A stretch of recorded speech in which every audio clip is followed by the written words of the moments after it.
இயேசு கிறிஸ்துவில் மிகவும் அன்பானவர்களே, 2 கொரிந்தியர் 10ஆம் அதிகாரத்தின் வேத தியான பகுதிக்கு உங்களை அன்புடன் வரவேற்கிறேன். 8 மற்றும் 9ஆம் அதிகாரங்களிலே காணிக்கை சேகரிப்பதை குறித்து எழுதிவிட்டு 10ஆம் அதிகாரத்திலே அப்போஸ்தல அதிகாரத்தை குறித்து அவர் அதிகமாக எழுதுகின்றார். 10ஆம் அதிகாரத்தை 5 பிரிவுகளாக பிரித்து நாம் தியானிக்கலாம். முதல் பகுதி 1 மற்றும் 2ஆம் வசனங்களிலே பவுலின் மன்றாட்டு கிறிஸ்துவின் சாந்தமும் தாழ்மையும் குறித்து சொல்லப்பட்டிருக்கிறது. 2வது பகுதி 3ஆம் வசனத்திலிருந்து 6ஆம் வசனம் வரைக்கும் ஆவிக்குரிய யுத்தத்தை குறித்து சொல்லப்பட்டிருக்கிறது. 3வது பகுதி 7ஆம் வசனத்திலிருந்து 11வது வசனம் வரைக்கும் கிறிஸ்துவுக்கு சொந்தம் என்பதை மதிப்பிட்டு சொல்லப்பட்டிருக்கிறது. 4வது பகுதி 12ஆம் வசனத்திலிருந்து 16ஆம் வசனம் வரைக்கும் மெச்சிக்கொள்ளுதல், தேவன் நியமித்த எல்லைக்குள் என்பதை குறித்து சொல்லப்பட்டிருக்கிறது. 5வது பகுதி 17ஆம் வசனத்திலிருந்து 18ஆம் வசனம் வரைக்கும் உண்மையான மேன்மை பாராட்டல் கர்த்தருக்குள் மட்டுமே என்பதை குறித்து சொல்லப்பட்டிருக்கிறது. முதல் பகுதியிலே பரிசுத்த பவுல் மன்றாடுகின்றார். 1வது வசனத்தை வாசிக்கின்றோம். உங்களுக்கு முன்பாக இருக்கும்போது தாழ்மையாயும் தூரத்திலே இருக்கும்போது உங்கள் மேல் கண்டிப்பாயும் இருக்கிற பவுலாகிய நான் கிறிஸ்துவின் சாந்தத்தையும் தயவையும் முன்னிட்டு உங்களுக்கு புத்தி சொல்லுகிறேன் என்று எப்படி நடக்க வேண்டும் என்ற புத்தியை சொல்லுகின்றார். பொருந்திய விசுவாசிகளிலே பெரும்பாலோர் பவுலின் அதிகாரத்தை அங்கீகரித்து அவருடைய போதனைகளையும் அப்போஸ்தல ஊழியத்திற்கும் கீழடங்கி இருந்தார்கள். ஆனாலும் சுவிசேஷத்தை திரித்து கூறுகிற சாத்தானுடைய வேலையை செய்கின்ற பல கள்ளப்போதகர்களால் சிலர் வழிநடத்தப்பட்டு பவுலப்போஸ்தலரை எதிர்த்து கொண்டும் அவரை பற்றியும் அவருடைய நடத்தையை பற்றியும் அநேக அவதூறான காரியங்களையும் பேசிக்கொண்டு இருந்தார்கள். இப்படி ஒரு சிறு கூட்டம் இருந்தது. இவர்களை குறித்தும் இவர்களுடைய கள்ள உபதேசத்தை குறித்துமே இந்த 10ஆம் அதிகாரம் முதல் 13ஆம் அதிகாரம் வரைக்கும் உள்ள பகுதியிலே அநேக காரியங்களை சொல்லியிருக்கின்றார். இதில் சொல்லும்போது கிறிஸ்துவின் சாந்தத்தையும் தயவையும் முன்னிட்டு என்று சொல்லுகின்றார். மத்தேயு 11ஆம் அதிகாரம் 29வது வசனத்திலே இயேசு கிறிஸ்து சொல்லுகின்றார், நான் சாந்தமும் மனத்தாழ்மையுமாய் இருக்கிறேன். என் நுகத்தை உங்கள் மேல் ஏற்றுக்கொண்டு என்னிடத்தில் கற்றுக்கொள்ளுங்கள்.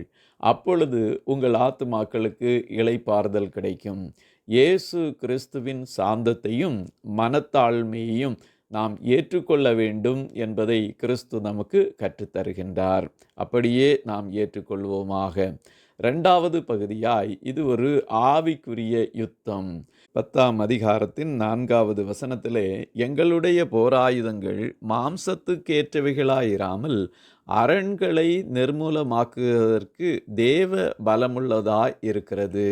5வது வசனத்திலே அவைகளால் நாங்கள் தர்க்கங்களையும் தேவனை அறிகிற அறிவுக்கு விரோதமாய் எழும்புகிற எல்லா மேட்டிமையையும் நிர்மூலமாக்கி எந்த எண்ணத்தையும் கிறிஸ்துவுக்கு கீழ்ப்படிய சிறைப்படுத்துகிறவர்களாய் இருக்கிறோம். ஆகவே நம்முடைய போராயுதங்கள் மனுஷருக்குரியவைகள், மாம்சத்துக்குரியவைகள் அல்ல. இந்த மனித மூளை அறிவு, தாளந்துகள், செல்வம், நிர்வாக திறமைகள், சாதுரியமான பேச்சு, விளம்பரம், பக்தி, ஆழ்தத்துவம் ஆகிய உலக பிரகாரமான போராயுதங்கள் பிசாசானவனால் பயன்படுத்தப்படுகின்றவைகள். அவைகளை பிசாசானவன் பயன்படுத்தி மக்களை கீழே விழத்தள்ள முடியும். ஆகவே சாத்தானின் கோட்டைகளை, அநீதியை, கள்ளப்போதகங்களை நாம் அழிக்க வேண்டுமென்றால் தேவனுடைய போராயுதங்களை நாம் பெற்றுக்கொள்ள வேண்டும். புதிய ஏற்பாட்டின் அடிப்படை செயல்களான ஊக்கமான ஜெபம், தேவனுடைய வார்த்தைக்கு அப்படியே கீழ்ப்படிந்து வாழ்வது, உலகத்தோடு ஒத்த வேஷம் தரித்து ஒப்புரவாகாத நிலைமை, கர்த்தருடைய வசனத்தை அறிவிப்பது போன்றவைகள் இவைகளிலிருந்து நாம் வெற்றி பெறுவதற்கு நமக்கு உதவி செய்யும். ஆகவே கர்த்தருடைய பிள்ளைகளாகிய நாம் ஒருபோதும் வாக்குவாதம் செய்வதிலே, சண்டைகளிலே ஈடுபடுவதிலே, மற்றவர்களை தாக்குவதிலே போன்ற மாம்ச பிரகாரமான போர்களில் ஈடுபடக்கூடாது என்பதையும் ஆண்டவர் நமக்கு கொடுத்த எபேசியர் 6ஆம் அதிகாரத்தின் 10லிருந்து 18ஆம் வசனம் வரைக்கும் உள்ள சர்வாயுத வர்க்கங்களை நாம் தரித்து கொண்டு பிசாசானவனோடு அவன் அதிகாரத்தோடு நாம் போரிட வேண்டும் என்பதையும் கர்த்தருடைய வசனம் நமக்கு கற்றுத்தருகிறது. எபேசியர் 6:13 ஆகையால் தீங்கு நாளிலே அவைகளை நீங்கள் எதிர்க்கவும் சகலத்தையும் செய்து முடித்தவர்களாய் நிற்கவும் திராணி உள்ளவர்களாகும்படிக்கு தேவனுடைய சர்வாயுத வர்க்கத்தையும் எடுத்து கொள்ளுங்கள். ஆகவே தேவனுடைய சர்வாயுத வர்க்கத்தை தரித்தவர்களாக நாம் பிசாசோடு யுத்தம் செய்ய அழைக்கப்பட்டோம். ரோமருக்கு எழுதின நிருபம் 12ஆம் அதிகாரம் 2வது வசனத்திலே, நீங்கள் இந்த பிரபஞ்சத்துக்கு ஒத்த வேஷம் தெரியாமல் தேவனுடைய நன்மையும் பிரியமும் பரிபூரணமான சித்தம் இன்னதென்று பகுத்தறியத்தக்கதாக உங்கள் மனம் புதிதாகிறதுனாலே மறுரூபமாகுங்கள். ஆகவே மனம் புதிதாகுகிற வாழ்க்கை நமக்கு வேண்டும்.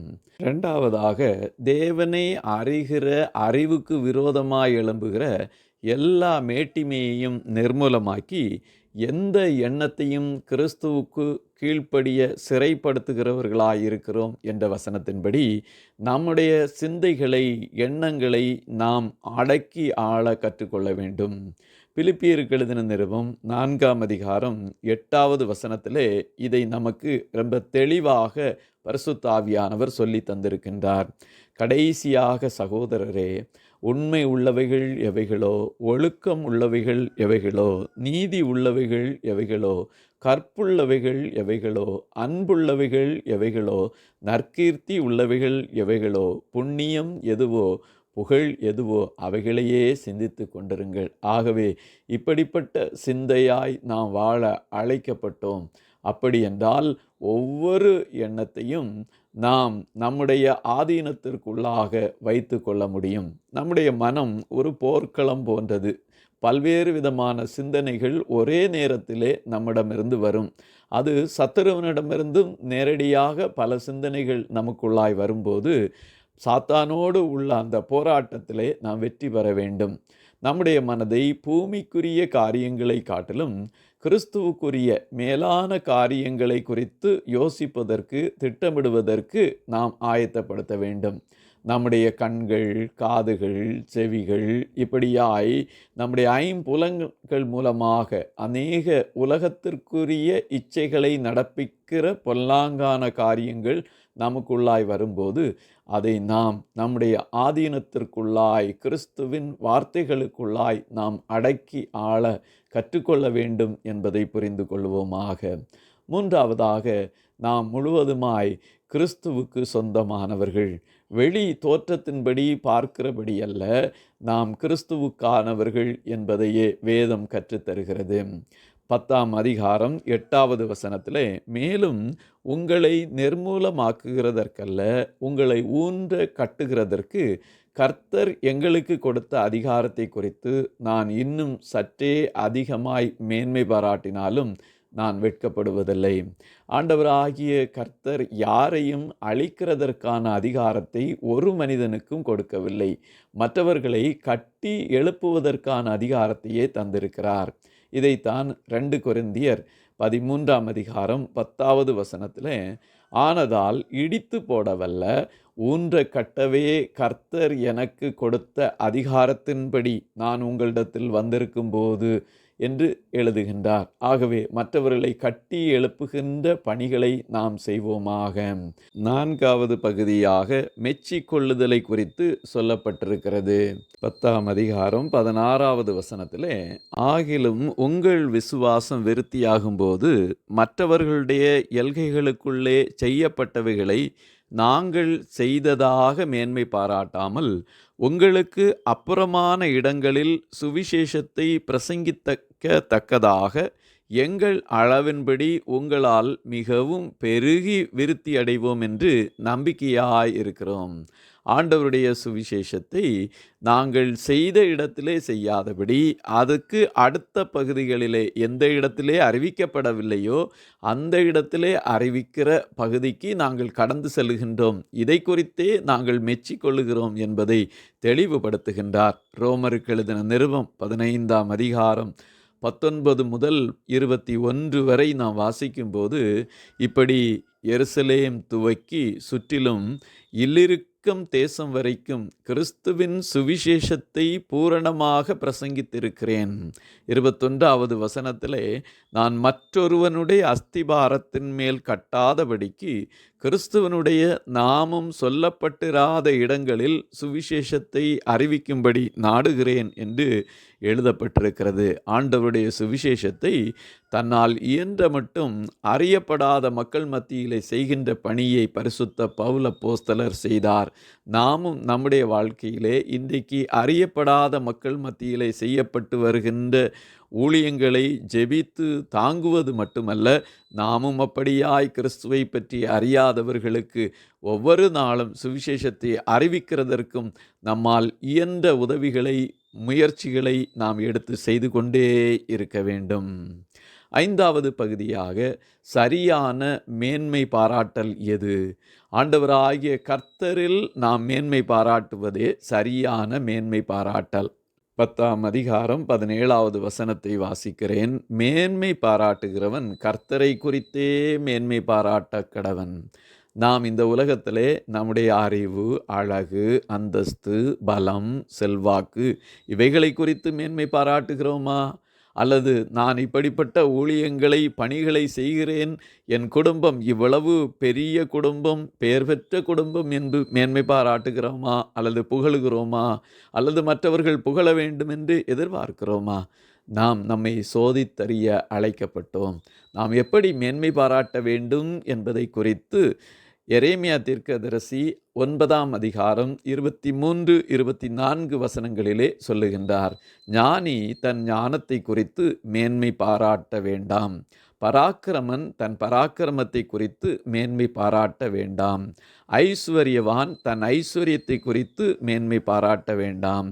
மேன்மை பாராட்டுகிறவன் பூமியிலே கிருபையையும் நியாயத்தையும் நீதியையும் செய்கிற கர்த்தர் நான் என்று என்னை அறிந்து உணர்ந்திருக்கிறதை குறித்தே மேன்மை பாராட்ட கடவன் என்று கர்த்தர் சொல்லுகிறார். இவைகளின் மேல் பிரியமாயிருக்கிறேன் என்று கர்த்தர் சொல்லுகிறார். ஆகவே ஆண்டவராகிய கர்த்தருடைய கிருபையையும் நியாயத்தையும் நீதியையும் குறித்து நாம் மேன்மை பாராட்ட வேண்டும். அதை உணர்ந்திருக்கிறதை குறித்து மேன்மை பாராட்டலாம். ஆண்டவர் இவைகளின் மேலேயே பிரியமாயிருக்கிறார் என்று வேதம் சொல்லுகிறது. அதே போல அப்போஸ்தலராகிய பவுல் தன்னுடைய மேன்மை பாராட்டலை குறித்து கலாத்தியருக்கு எழுதின நிருபம் 6ஆம் அதிகாரம் 14வது வசனத்திலே, நானோ நம்முடைய கர்த்தராகிய இயேசு கிறிஸ்துவின் சிலுவையை குறித்தே அல்லாமல் வேறெந்தையும் குறித்து மேன்மை பாராட்டாதிருப்பேனாக. நம்முடைய வாழ்க்கையிலும் இயேசு கிறிஸ்துவை குறித்தும் அவருடைய நாமத்தையும் வல்லமையும் குறித்தே மேன்மை பாராட்டுவோம். உலகத்திலே அவர் நமக்கு கொடுத்த எதையும் குறித்து மேன்மை பாராட்டி கொண்டிருக்க வேண்டாம். இப்படி செய்வதற்கு கர்த்தர் நமக்கு உதவி செய்வாராக. இந்த அதிகாரத்திலே தன்னுடைய அப்போஸ்தல அதிகாரத்தை அப்போஸ்தலனாகிய பவுல் வெளிப்படுத்தி இருக்கின்றார். பவுல் கிறிஸ்துவின் சாந்தத்தையும் தயவையும் நாம் தரித்து கொள்ள வேண்டும் என்றும், நம்முடைய யுத்தம் மாம்சத்தோடு அல்ல, நம்முடைய யுத்தம் ஆவிக்குரிய யுத்தம் என்பதை குறித்தும், நாம் அனைவரும் கிறிஸ்துவுக்கு சொந்தம் என்பதை குறித்தும், நாம் மேன்மை பாராட்ட வேண்டியது கிறிஸ்துவுக்குள்ளாய் மட்டுமே என்பதை குறித்தும் இந்த சத்திய வசனத்திலே கற்றுக்கொண்டோம். அவைகளை நம்முடைய வாழ்க்கையிலே கடைபிடித்து வாழ்வதற்கு சர்வ வல்லவராகிய கர்த்தர் நமக்கு உதவி செய்வாராக.